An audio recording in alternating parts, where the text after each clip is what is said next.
안녕하십니까. 제주와미래연구원 김태윤입니다. 전 세계 여느 지하수보다 수질이 좋다고 평가받던 제주 지하수가 최근 들어 수질 오염 문제에 시달리고 있습니다. 일부 지역 지하수에서는 항생제까지 검출되었다는 보도도 있습니다. 지하수는 한번 오염되면 원래의 상태로 수질을 회복하는 것이 거의 불가능하고 막대한 재원이 소요되기 때문에 사전에 오염을 예방하는 것이 매우 중요합니다. 제주 지하수는 도민의 생명수이자 청정 제주의 상징입니다. 지하수 오염은 제주의 가치를 파괴하는 것이며 제주 공동체를 붕괴시키는 인적 재해라 해도 과언이 아닙니다.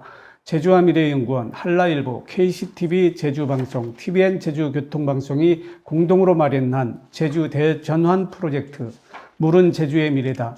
오늘은 제주 지하수의 수질 실태와 수질 오염 원인 그리고 수질 오염 방지를 위한 제주 특별자치도의 대책에 대해 심층적으로 진단하고자 합니다. 오늘 참여하신 토론자 두 분을 소개해 드리겠습니다. 연세대학교 우남칠 교수님 나오셨습니다. 안녕하십니까? 안녕하십니까? 예, 우남칠 교수님은 제주 지하수의 수질 특성에 대해서 꾸준히 연구를 계속하고 계시고요. 제주 지하수 연구에 없어서는 안 될 아주 소중한 분이십니다. 대한민국을 대표하는 최고의 지하수 전문가이신데요. 오늘을 위해 서울에서 바쁜 일정을 마다하지 않고 나오셨습니다. 제주특별자치도 진기옥 물정책과장님 나오셨습니다. 네, 안녕하십니까? 안녕하십니까. 진기옥 과장님은 제주도 물정책을 총괄하는 매우 막중한 책임을 맡고 계십니다. 바쁘신데 나와주셔서 감사합니다. 먼저 수질 오염 실태에 대한 얘기부터 시작해 보겠습니다. 제주도 보건환경연구원에서 오랫동안 지하수 수질 관측망을 운영해 오고 있는데요. 지하수 오염 문제도 함께 지적하는 것으로 알고 있습니다. 진기옥 과장님, 네. 지하수 오염에 대한 도민들이 우려가 매우 큰데요. 현재 제주도 지하수의 수질 상태는 어떻습니까?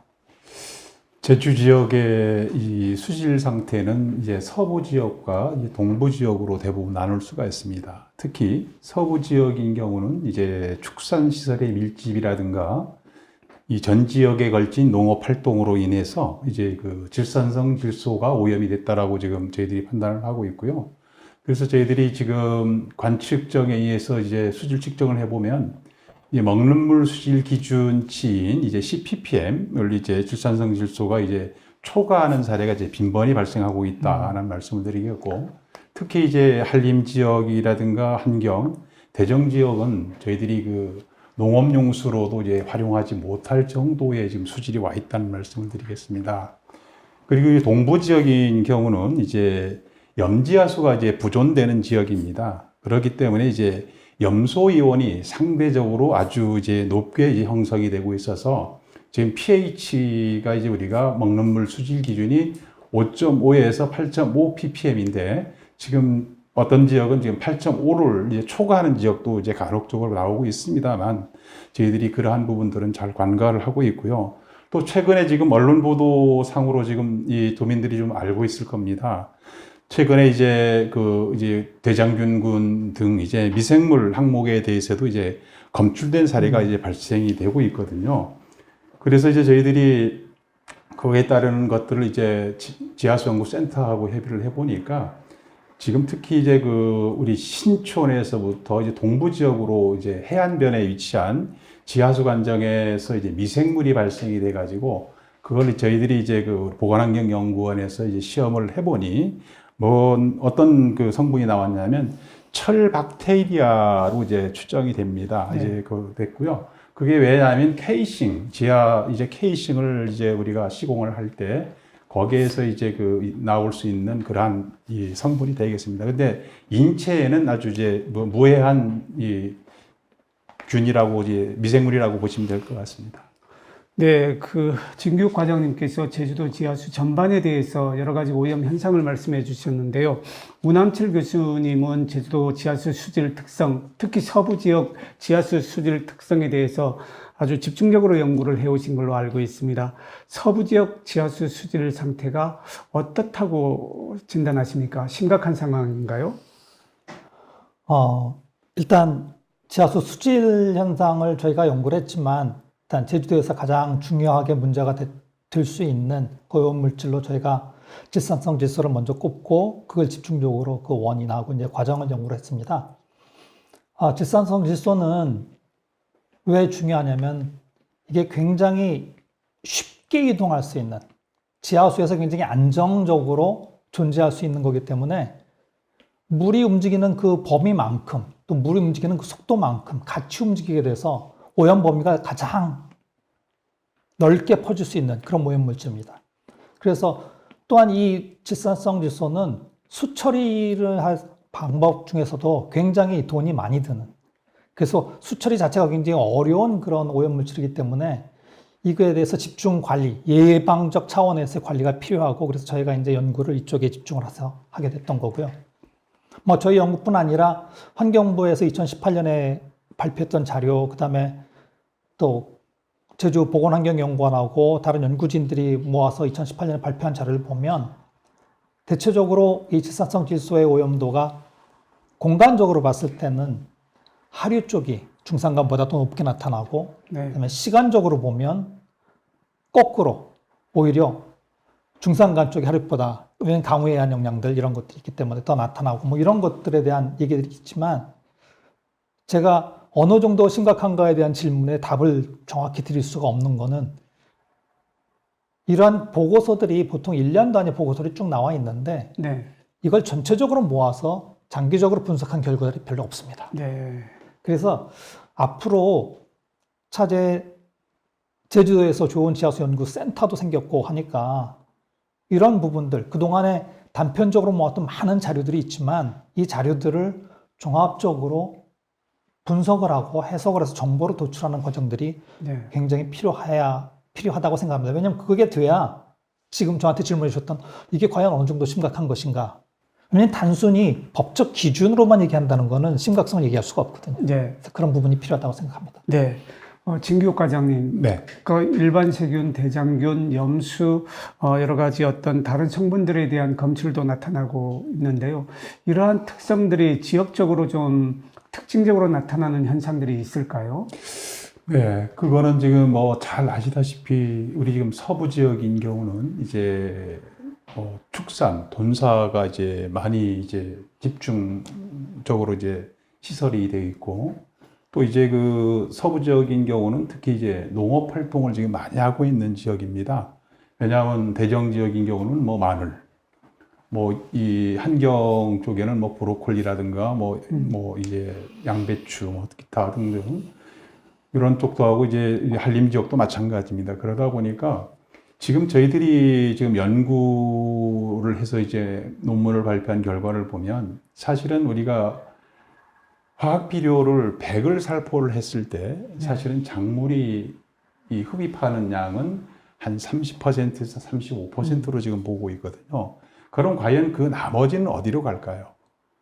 우리 제주도는 사실 투수성이 아주 좋습니다. 네. 육지부 같은 경우는 투수성이 그리 좋지 않아서 지하로 들어가는 양이 거의 미비합니다만은, 그 육지부는 대부분 이 오버홀 돼 가지고 전부 강으로 들어가는 걸로 지금 돼 있고, 우리 제주 지역은 그렇지 못하고 대부분이 지하로 들어가기 때문에 사실상 지금 우리 농업 활동하시는 농민들 앞에는 우리가 저희들이 그분들 앞에 뭐 이거 잘못하고 있다라고 지금 할 게 아니고, 이제까지는 우리가 식량 생산을 위한 목적이 있었습니다. 그러다 보니까 그 증산을 하기 위해서 화학 비료를 많이 쓰고 많은 양의 이제 이 생산을 하다 보니까 이러한 현상이 지금까지 쌓여왔다라고 저희들은 보고 있습니다.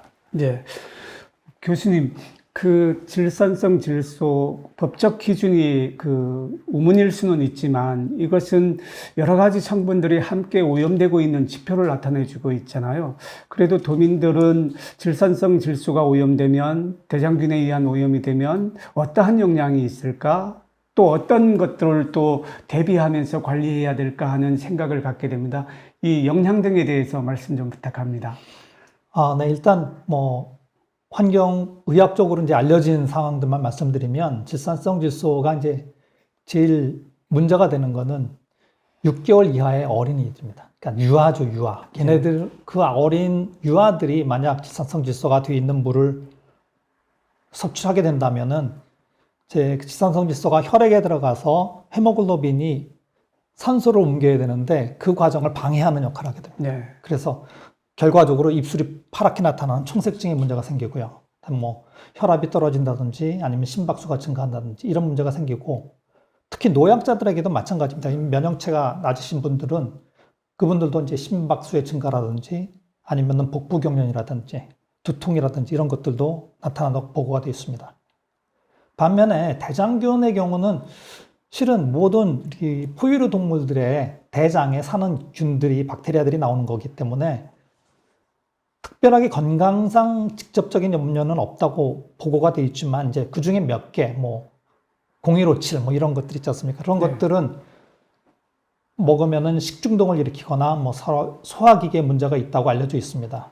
저희 연구하는 사람 입장에서는 대장균이 나타났다 그러면 그 주변 지역에서 금방 말씀했던 사람이나 가축의 배설물이 들어갔다라고 인지를 하고 그거에 대한 조사를 하게 됩니다. 네. 진규 과장님, 지금 질산성 질소하고 대장균들 이렇게 말씀하고 계십니다만은 다른 오염 물질들에 대한 그 검출 그 과정은 어떻습니까?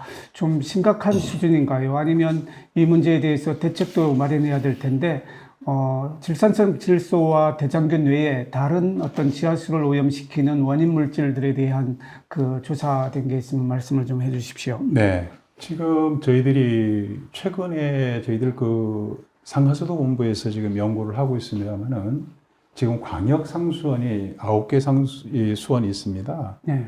거기에서도 사실은 지금 여러 개의 상수원에서 이제 이 대장균군 이제 이러한 게 이제 발생이 되고 있거든요. 근데 사실 대장균군은 아까 우리 오남철 교수님께서 말씀하셨듯이 대장균군은 사실은 염소 소독을 하면 사실은 이 살균이 돼버리는 겁니다. 그래서 크게 문제가 되지 않는다라고 지금 보고 있고요. 근데 이제 질산성 질소인 경우는 아까 그 우남철 교수님도 말씀하셨지만은 청색증 유발이라는 이러한 큰 이 노약자분들이 이제 크나큰 이제 고통을 느낄 수 있는 이런 거라서 저희들이 상당히 이 부분에 대해서 지금 신경을 쓰고 있거든요. 그러다 보면 우리 제주도 전체 지역이 지금 지하수에 의한 질산성 질소의 평균은 한 3.8 ppm 정도 됩니다. 그런데 이제 서부 지역의 질산성 질소인 경우는 한 지금 7.3 ppm 거의 2배 가량이 높다라고 지금 저희들이 지금 관측을 하고 있다라는 말씀드리겠고요. 그러다 보니까 저희들이 지금 서부 지역에 대해서 엄청난 지금 이 수질 개선을 어떻게 할까? 또 우리 주민분들하고 어떻게 하면 이러한 것들을 논의를 하고 참 이러한 거버넌스 구축도 하고 하면서 연구는 연구대로 또 우리 도민사회는 도민사회대로 같이 움직여서 이걸 어떻게 하면 제어를 할 수 있을까라는 것들을 과제를 저희들이 만들었습니다. 그래서 지금 저희들이 4개 분야 이제 28개 과제를 추진을 하고 있거든요. 네. 그 중에 가장 중요한 부분이 지금 화학 비료를 이용하는 것을 어떻게 하면 친환경적 비료로 이제 사용할 수 있을까라는 쪽으로 저희들이 이제 가고 있다는 말씀을 드리겠습니다. 그리고 또 앞으로 이제 우리 농업기술원에서 이제 이러한 것들을 좀 많은 연구를 통해서 왜 우리가 이제 이 농약이라든가 비료를 이렇게 많이 사용을 해야만 될까? 적정 시비량까지도 사실은 저희들이 나와줘야 된다는 얘기죠. 작물별로. 그래서 이제 이왕이면 저희들이 앞으로 미래 세대에 대비한 우리가 지하수 관리를 위해서는 그러한 모든 거를 다양하게 저희들이 연구가 돼야 될 부분입니다. 오히려 저희들 물 관련하는 부서만의 이 사항이 아니고 제주도의 모든 분야에서 이 부분을 함께 공동으로 이제 추진을 해야 될 거라고 저는 보고 있습니다. 네, 오염 원인 물질에 대한 영향을 줄여보자는 얘기인 것 같습니다. 지금 말씀하시는 내용은 인위적인 요인에 의해서 제주 지하수가 오염되는 걸로 볼 수 있는데요. 얼마 전에 제주에서 4.9 지진이 서남부 해역에서 발생됐다고 했는데 이러한 지진이 발생될 때 지하수에 영향을 미칠 수 있는 부분은 없는가요? 혹시 교수님 먼저 말씀해 주시겠습니까? 지진으로 인해서 지하수에 영향을 보는 거는 일반적으로 지진에서 발생되는 에너지가 지하수의 수위에 영향을 주지만 그는 잠깐 나타났다가 없어지는 현상이지만 그 과정에 에너지가 전달되는 과정이 이제 지하수가 흘러가는 유동 경로가 그 에너지 때문에 막혀있던 경로가 열리다든지 아니면 열려있던 경로가 막혀서 물의 수질이 바뀌게 되는, 지하수의 수질이 바뀌게 되는 경우들이 발생할 수 있습니다. 또 그런 것들이 보고가 된 바가 있고요. 그래서 제주도 같으면 이제 지하수가 유일상수원이기 때문에 그런 영향으로 인해서 수질이 더 좋아지면 네. 좋은 건데 네. 나쁜 쪽으로 가게 되면 안 되니까 그런 부분에 대한 조사도 분석도 필요할 거라고 생각합니다. 네. 그 지하수를 오염시키는 그 원인 물질 중에 질산성 질소 오염원을 계속 이야기하고 있는데요. 실제 이 부분이 관정을 통해서 오염되고 있는가요? 아니면 지층 전체가 오염이 돼서 이제 나타나는 현상인가요? 오염 원인이 질산성 질소라면 이게 어떤 경로를 통해서 지하수를 오염시키고 있는지 우리 도에서 좀 조사된 내용들이 있나요? 네, 그거는 저희들이 좀 다양한 경로라고 봅니다. 왜냐하면 뭐 지금 저희들이 아까 농약하고 비료 이 사용이 뭐 전반적으로 농지에서는 사용을 되고 있는 거기 때문에 그 부분 당연히 이제 전방위적으로 지금 하고 있다라고 봐야 되겠고요. 또 지금 저희들이 이 개인 사설 지하수 관정에 의한 이제 그 수질 검사를 해보면 사실 그 농지에 위치해 있는 지하수 관정의 수질이 아주 질산성 질소가 높습니다. 네. 왜냐하면 거기는 이제 화학 비료를 많이 사용하고 있기 때문에 또 옛날에 저희들이 이제 93년도 이전에 이제 개발되어 있는 지하수 관정이라든가 또 2003년도 이전에 우리가 양성화되어 했던 관정들이 사실은 지하에 있는 그라우팅이 제대로 되어 있지 않습니다. 또 그리고 케이싱도 사실은 정확하게 지금 저희들이 중간에 저희들이 이제 조사를 해보면 깨져버린 케이싱도 발생을 하고요. 네. 이러한 것들이 여러 가지 원인이 있습니다. 그래서 이러한 부분들은 정확하게 어느 거라고 단정 짓기는 어렵지만은 이러한 경로들은 좀 다양하다. 네. 예, 그렇기 때문에 이러한 부분들을 저희들이 해소를 하기 위해서 저희들을 지금 지하수 수질 이제 개선 방향에 대해서 지금 이 서부 지역을 중심으로 해가지고 지금 계속적으로 네. 우리가 이 조사를 하고 네. 어떻게 하면 이러한 것들을 해소를 할 수 있을까? 또 네. 양질의 물을 저희들이 생산해낼 수 있을까라는 쪽으로 저희들이 포커스를 맞춰가지고 추진을 하고 있다는 말씀을 드리겠습니다. 네.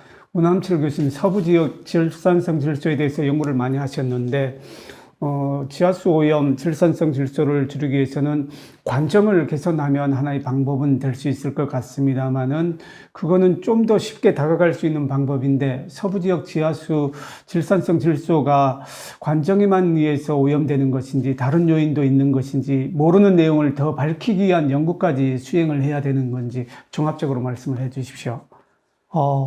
저희가 한 연구 결과를 소개드리면, 서부 지역에서, 고산이 지역에서 이제 관정, 금방 진 과장님 말씀하셨던 것처럼 관정의 그라우팅이 잘못돼서 관정을 통해서 위에서부터 들어가는 오염이 네. 있습니다.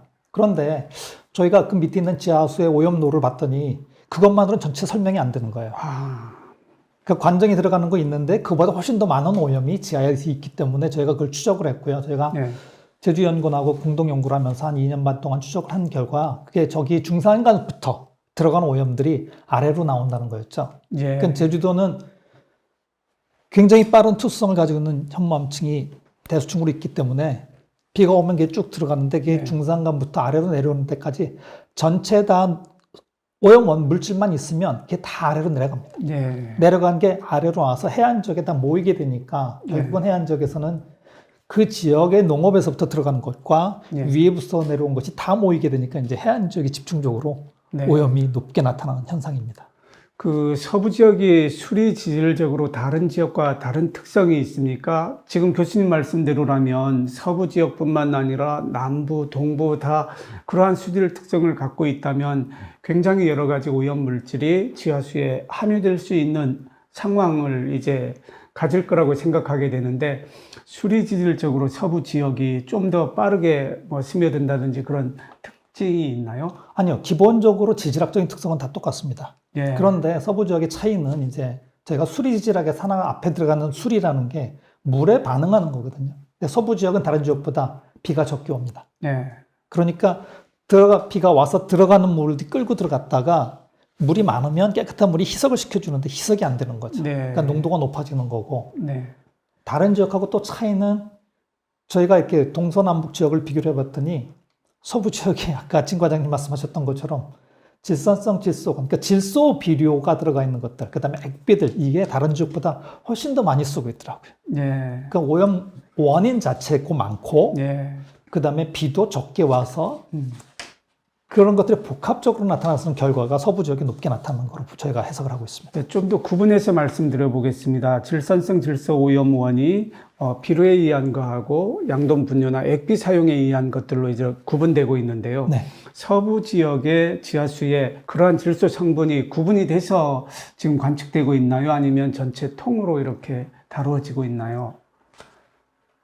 지금 저희는 구분을 하려고 노력을 했는데 그거를 구분하는 기술이 나온 지 얼마 안 됐습니다. 예. 그래서 저희는 못했고요. 지금까지 그것을 화학 비료와 그 축산 액비, 그 다음에 생활 오폐수에서 나오는 예. 유기물 기반으로 하는, 그러니까 네. 우리가 말하는 오르게닉 나이트로젠이라고 얘기를 하는데 유기물 기반의 질소를 구분하는 그런 기술들이 없었습니다. 예. 그런데 한 4, 5년 전부터 전 세계적으로 이제 연구하는 사람들 사이에 예.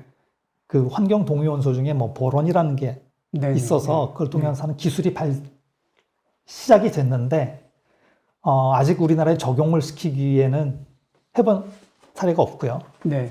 저희가 이제 다른 연구에서 한번 적용을 시켜볼 건데 저희가 연구 결과가 나오면 그거를 보고 드리고 네. 적용을 시키면 될 것 같습니다. 네. 그 질산성 질소 오염원 중에 그 비료 사용량은 적정량을 사용하는 거라든지 이러한 방법으로 개선될 수 있는 여지는 말씀해 주셨는데 지난번 양돈 분뇨 사태가 있고 난 후에 그 양돈 분뇨에 대한 부분이 지하로 침투하는 것에 대한 관리는 어떻게 이루어지고 있나요? 그래서 그때 지금 그 2017년도에 그 한림 그 이제 그 축산 분뇨가 이제 지하로 버려지는 게 이제 그 석산에서 이렇게 발견이 됐었죠. 그래서 이제 그때 이후에 그 질산성 질소를 이제 동위원소 분석을 이제 처리를 했었습니다. 분석 결과 이제 그 저희들 그 한림 지역 같은 경우는 축산 분뇨에 의한 오염원이 이제 아주 이제 높게 나타났고 또 이제 그 한경하고 이제 대정 지역 같은 경우는 화학 비료에 의한 영향이 매주 큰 것으로 나타났습니다. 왜냐하면 제주도 전체가 이제 화학 비료에 의한 오염원이 58%라고 보고요. 네. 또 이제 그 가축 분뇨가 34%. 예. 그 다음에 개인 하수 처리 시설에 의한 오염원이 8%로 저희들이 보고 있지만 네. 서부 지역인 경우는 오히려 가축 분뇨가 49%입니다. 평균. 네. 근데도 화학 비료는 또 47%로 지금 나오고 있어요. 네. 또 개인 하수 처리 시설은 7%다. 그래서 이러한 것들이 지역마다 사실은 다 다릅니다. 왜냐하면 어떤 시설들이 그 지역에 많이 산지해 있느냐에 따라서 이러한 것들이 달라지고 있기 때문에 저희도 이거에 맞춰서 저희들이 지금 이 여러 가지 지금 그 검사를 지금 하고 있습니다만 조사도 하고 있고 옛날에 그 이제 상명 그 돈사에서 지금 했던 부분을 저희 국립환경과학원하고 이제 2대 수층의 이 물을 1대 수층으로 이제 끌어올려 가지고 이제 희석시켜 보는 그런 작업도 지금 해 보니까 희석이 됩니다. 어쨌든 우리 제주도 우리 서부 지역 같은 경우는 아까 오남철 교수님께서도 이제 말씀하셨지만은 서부 지역은 동부 지역의 절반 정도의 이제 강수량을 보이고 있거든요. 네.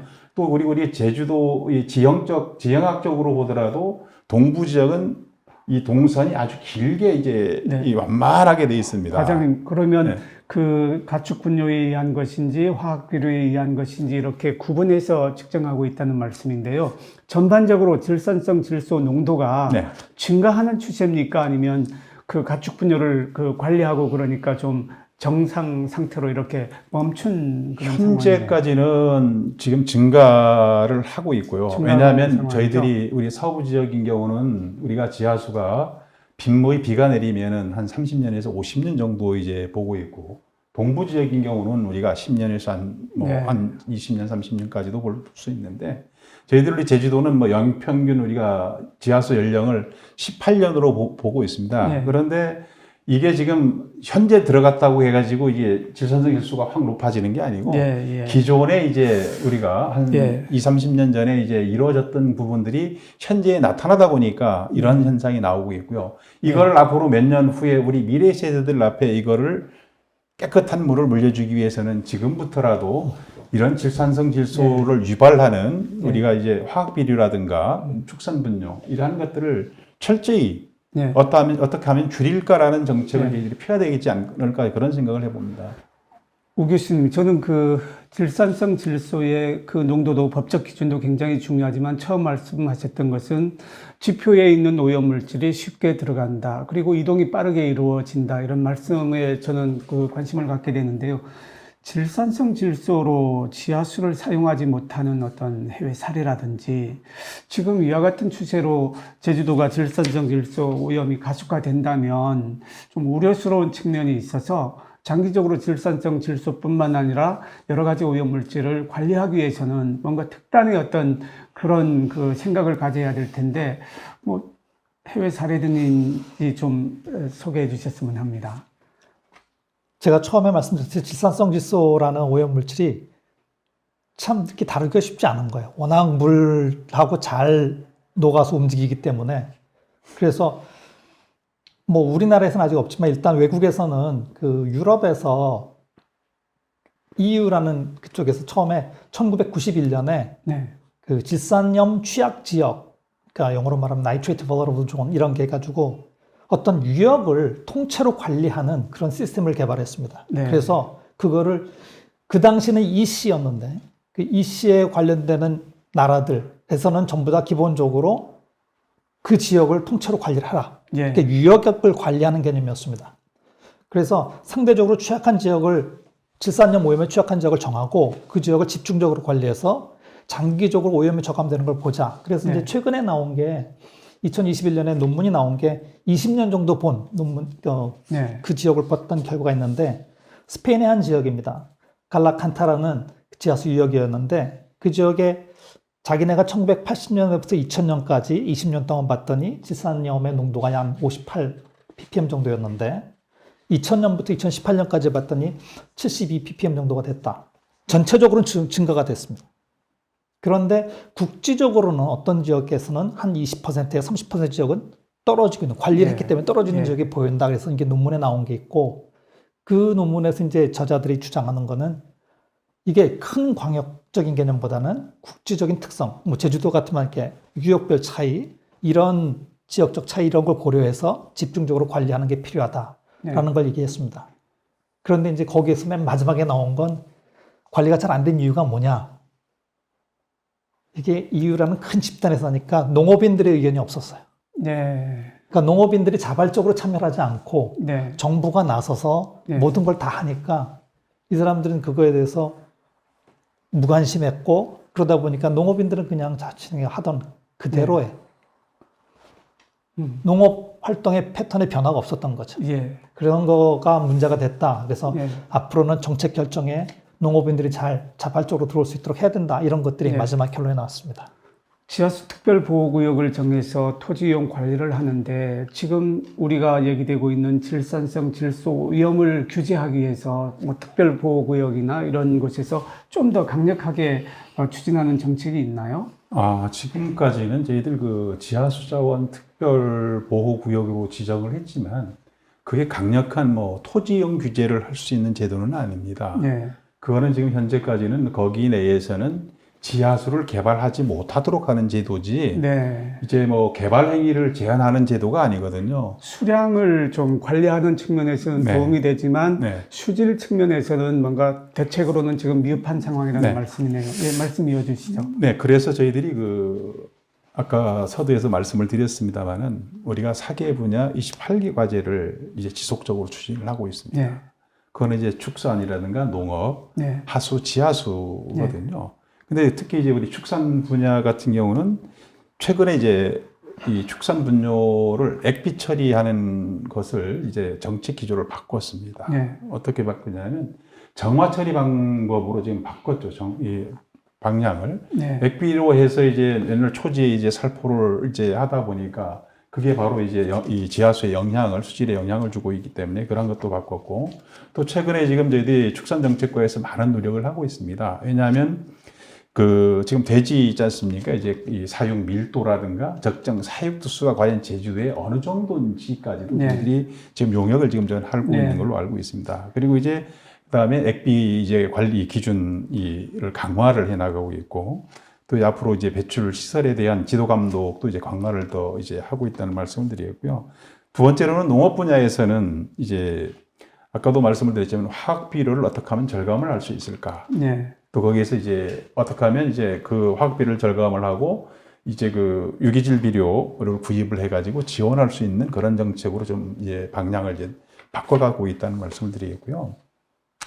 그다음 두 번째로는 이제 적정 이제 그 시비량 이 산정이라든가 이제 토양 검증에 의한 이제 시비 효과를 검증을 할 수 있는 제도를 이제 그 네. 농기원에서 지금 하고 있다는 말씀을 드리겠고, 또 이제 만약에 그 토양에 오염이 됐다 그러면 이 화학비료 시비 관리 지역으로 지정 관리하는 네. 그런 제도도 앞으로 이제 만들어 나갈 계획이라는 말씀을 드리겠습니다.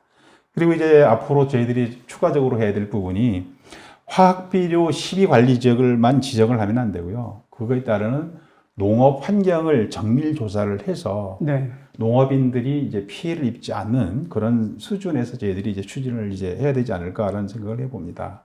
그리고 지금 이 세 번째로는 이제 하수 분야거든요. 사실은 50톤 이상인 경우는 거기 이제 네. 관리인을 두도록 되어 있기 때문에, 근데 가장 문제가 되는 부분은 50톤 미만인 개인 오수 처리 시설입니다.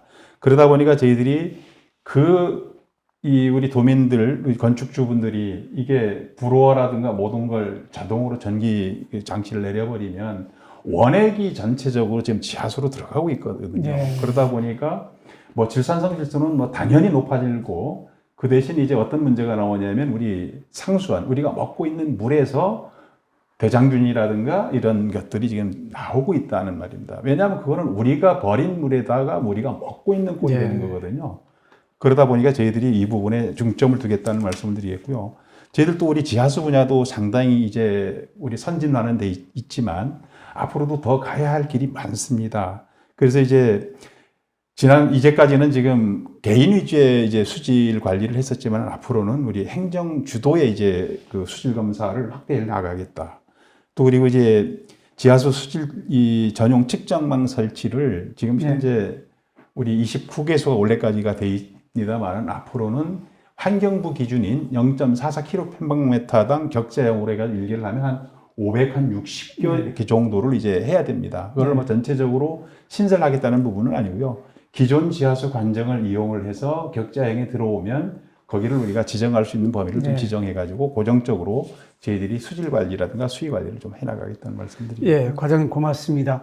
이렇게 많은 대책들이 이루어지고 있는데 실제 지하수 수질에 유의미한 결과를 도출해야 되는 거라고 보아집니다. 교수님, 서부 지역에는 지하수 수질 특성에 대해서 어떤 연구를 해왔고 앞으로 어떤 연구를 해야 종합적으로 수질 관리하는데 도움되는, 또 정책적으로도 재현해 줄 수 있는 것이 있을지, 수질 특성에 대한 연구 분야에 대해서 어제와 내일 이야기를 좀 해주십시오. 일단 수질 특성 자체 연구를 한다는 개념은 그렇게 큰 복잡한 게 아니라 오염 물질이 뭐다, 그다음에 그 오염 원이 어디다, 그다음에 오염 원서부터 사람들이 사용하는 데까지 어떤 과정을 거쳐온다, 이런 걸 연구하는 게 지금 제주도 같으면 서부 지역이 굉장히 집중적으로 되어 있습니다. 그러니까 옛날부터 서부 지역, 제가 2000년에 연구를 처음 시작을 했는데 그때도 서부 지역 대정을 했었고 지금도 서부 고산 쪽에서 거기서 조금 올랐는데, 실은 아까 말씀해 주셨듯이 이런 지질학적인 특성은 전체적으로 똑같습니다. 그렇다면 다른 지역도 충분히 가능성이 있고, 지금 다만 우리가 어쩐 이유인지 모르지만 서부에 집중적으로 모든 것들이 만들어지고 있는데, 그와는 동일한 개념으로 봤을 때는 동부도, 북부도, 남부도 같이 연구가 되고 조사가 되어야 될 거라는 생각이 듭니다. 그래서 그런 부분들이 좀 문제가 될 것 같고, 그 다음에 두 번째는 해안 지역에 굉장히 많은 도시가 있는데 염수화에 대한 문제들이 크게 지금 이슈가 안 되고 있고요.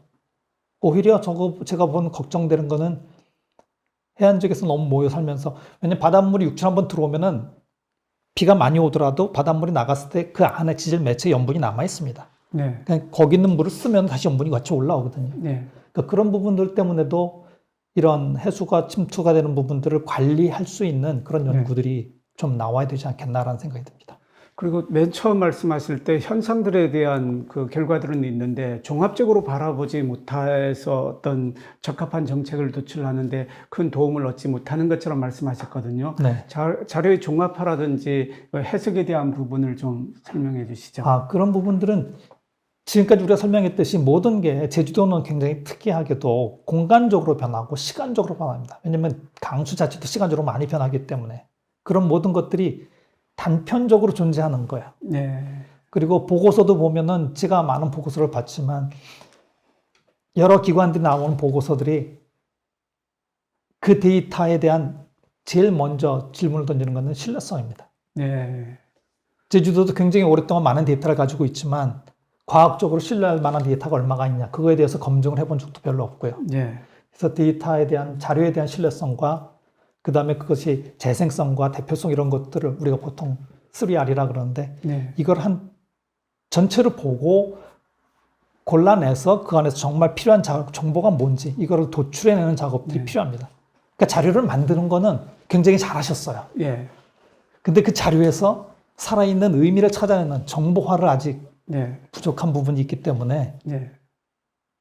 앞으로 저는 지하수 연구센터에서 그걸 하리라고 기대를 합니다. 예. 말씀을 나누다 보니까 오염원 관리 부분이 굉장히 중요한 것 같습니다. 이 부분은 도민들이 참여와 협조 없이는 아주 어려운 일인데요. 지하수 수질을 잘 관리하기 위해서 도민들께 협조하거나 아니면 행정에 바라는 말씀 같은 거 좀 편하게 말씀해 주십시오. 마지막 발언 기회인 것 같습니다.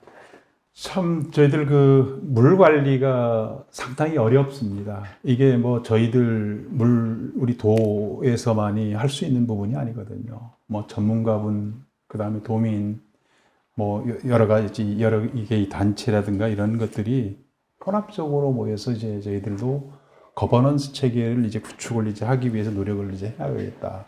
왜 그러냐면 이러한 부분이 안 됐을 때는 어느 한 부분의 말을 들어가지고 할 수밖에 없는 구조가 돼버리거든요. 그리고 다양한 의견을 들어서 이러한 부분을 좀 앞으로 이제 해나가야 된다는 말씀이 있고요. 그래서 저희들이 이제 그 여러 가지 이제 그 시도를 이제 해보려고 지금 하고 있습니다만은 참 이 물 관리가 상당히 지금 어렵습니다. 그래서 저희들이 지금 추진하고 있는 이제 제주형 통합 물관리 기본 계획이 이제 수립이 되고 있습니다. 이게 지난해 이제 10월 말에 이제 제주연구원하고 K워터에서 이제 공동 이제 수행을 지금 하고 있는데요. 그래서 저희들이 이게 마무리가 되면 사실은 우리 제주도도 아주 넓은 지역입니다. 그러다 보니까 지역별로 이제 수자원에 대한 이제 그 불균형이 아주 나타나고 있거든요. 네. 그러다 보니까 이제 수량적 문제뿐만이 아니고 수질적 문제도 공동으로 이제 대응을 해야 되는 게 맞습니다. 그래서 저희들이 앞으로 어떻게 이제 패러다임이 이제 변화가 되고 있냐면 현재까지는 이제 수량 위주의 공급 관리를 했었습니다. 근데 앞으로는 이제 수질 수량을 아우르는 기후 변화 적응형 이제 그 통합물 관리로 이제 정책 전환을 했다는 말씀을 드리겠고요. 그래서 저희들이 이제 이 제주형 통합 물관리 기본계획이 수립이 내년도에 이제 10월 말에 이제 완료가 되면 이제 물관리 일원화를 이제 우선적으로 추진을 합니다. 그러면 이제 지역별 물 공급 불균형과 이제 물 부족 문제를 이제 우선적으로 해소할 계획이고요. 네. 그 다음에 이제 과학적 물 수지 분석을 이제 통해서 수자원 배분 원칙을 저희들이 정립을 하겠습니다. 네. 그리고 세 번째로는 이제 물 재순환 체계를 이제 구축을 통해서 이제 대체 수자원 이용률이 지금 현재는 3%입니다만은 앞으로 20%까지 끌어올려서 현재 90.3%의 이제 취수 허가량을 80% 미만으로 저희 떨어뜨리는 게 사실은 지금 목표고요. 그다음 네 번째로는 저희들이 수질 안전성 회복을 위한 수질 개선과 이제 오염 저감 방안을 마련해 나갈 계획입니다. 그래서 이제 네, 고맙습니다. 교수님, 지난해 제주지하수연구센터도 설립됐고, 도청에서도 이렇게 종합적인 대책을 강구하는데 사실 도민들은 수량과 수질 문제에 대한 우려를 떨쳐내지 못하고 있습니다. 도정이나 지하수연구센터에서 좀 더 역점을 두고 해야 할 일들 좀 불편하겠지만 말씀 좀 부탁합니다. 도정이나 연구센터 얘기보다 제가 드리고 싶은 말씀이 있습니다. 네, 제가 아까도 말씀드렸지만 지하수 수질 오염 관리 유럽에서 20년 동안 했는데 결과가 실패인데 그냥 차이가 없었습니다. 실패인데 그거는 가장 중요한 게 농업인들이 참여가 없었던 거거든요. 네, 제주도는 어떤가요? 제주도에서 제가 제주도민들한테 말씀드리고 싶은 게 두 가지입니다. 하나는 도에서 얘기를 할 때 수질 기준을 질산성 지수의 10mg/L가 먹는 물이고 농업용수는 20이다. 그러니까 20 이하면 농업용수 써도 된다라고 얘기를 하면은 우리 집은 15니까 농업용수로 써도 돼. 라고 생각을 하시면 틀렸다는 겁니다. 그 물이 여러분이 드시는 물이에요. 네, 농업용으로 쓰는 지하수하고 내가 먹는 지하수가 다른 물이 아닙니다. 그런데 내가 먹는 물을 왜 10으로 규제하라고 농업용수 쓴 건 15가 돼도 괜찮다고 얘기를 합니까? 그러니까 제주도의 도민들이 잘못 알고 계신 건 법에서 만든 10에 10mg/L라는 기준은 육지의 개념이죠. 육지는 상수원이 하천이니까 그거는 하천을 뽑아서 정수를 해가지고 150까지 화학 처리를 해가지고 정수를 해서 보내주는 거니까 그 얘기가 되지만 제주도는 지하수 뽑아서 주잖아요. 그런데 그 지하수가 농업용수라고 해서 20이 돼야 된다는 기준이 네, 앞뒤가 안 맞는 거거든요. 그런데 왜냐면은 도에서는 규제를 할 때 그렇게밖에 할 수 없으니까 그렇게 이해를 하시는데 그렇지 않습니다. 같은 지하수를 쓰시는 겁니다. 두 번째는 지속 가능성이라는 개념을 여러분들은 이제 이해하셔야 됩니다. 왜냐하면 제주도에서 몇 년 동안 사실 건지, 30년 사시고 이사 가실 건지, 100년 사시고선 이사 가실 건지, 아니면 우리가 막말로 하는 1000년 만년 제주도에 사실 건지, 이런 것들에 대해서 시간에 대한 개념을 갖고 계셔야 돼요. 지금 제주도 질산성 지수가 나오는 것들은 아까 진 과장님 말씀하셨지만 과거 30년 동안 제주도에서 농업했던 결과가 지금 나오기 시작한 겁니다. 네, 그러면 오늘 당장부터 농업을 안 하신다 그래도 앞으로 30년 동안 나올 거예요. 왜? 지금까지 왔던 것들이 계속해서 나오는 거니까. 그렇다면 30년 살고 이사 가실 거 아니잖아요. 지속 가능성이란 건 우리가 과학적으로 볼 수 있는 건 과거에서부터 현재를 가지고 이 변화를 보고 앞으로 어떻게 변화해 나갈 거다를 예측을 하는데 그 예측이 안 맞는다는 겁니다.